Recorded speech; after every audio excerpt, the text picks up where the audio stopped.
Okay, it's April 23rd. Just after 3 in the morning.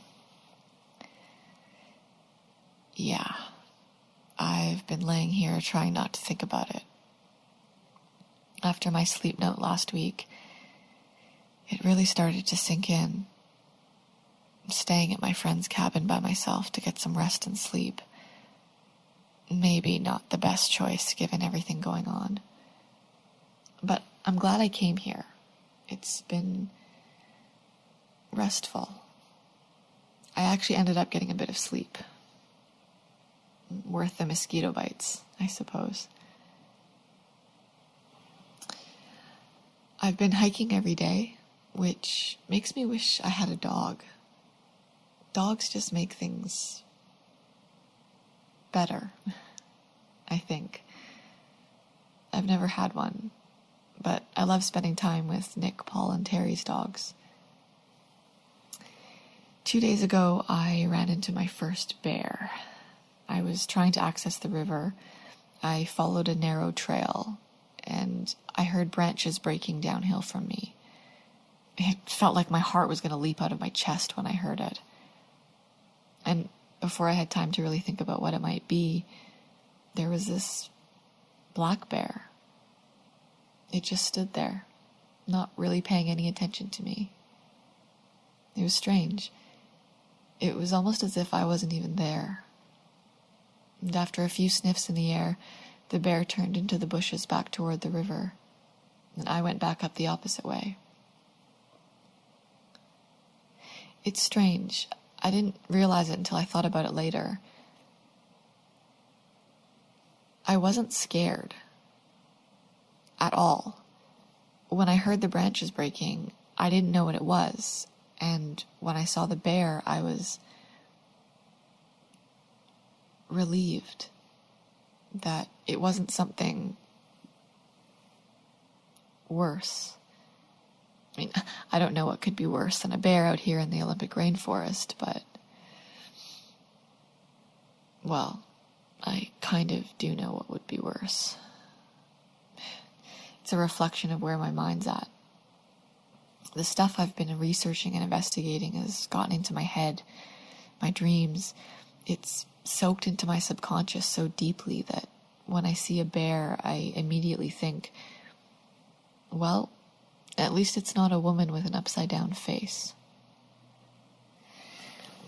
Maybe that's one of the reasons I came out here, to confront these fears, to not let them control my life, to assign the parameters of my personal comfort. I used to love long walks in the woods by myself, and since this podcast began, I've been avoiding the forest. It's all trees and moss and shadows everywhere. Last week, my first hike, I admit, I was scared.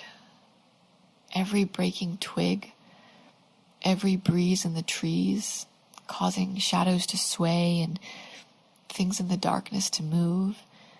And twice, I swear I saw a person wearing a long cape standing on the trail ahead of me. I had to force myself to keep walking, to prove it was all a mirage, tricks of the mind. And it was. Dr. Strand is right.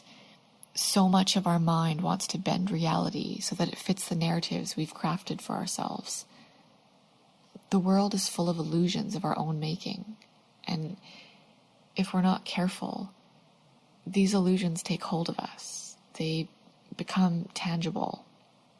And at that point, well, 12 hours. I have 12 hours.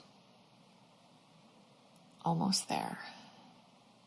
And it'll be nothing.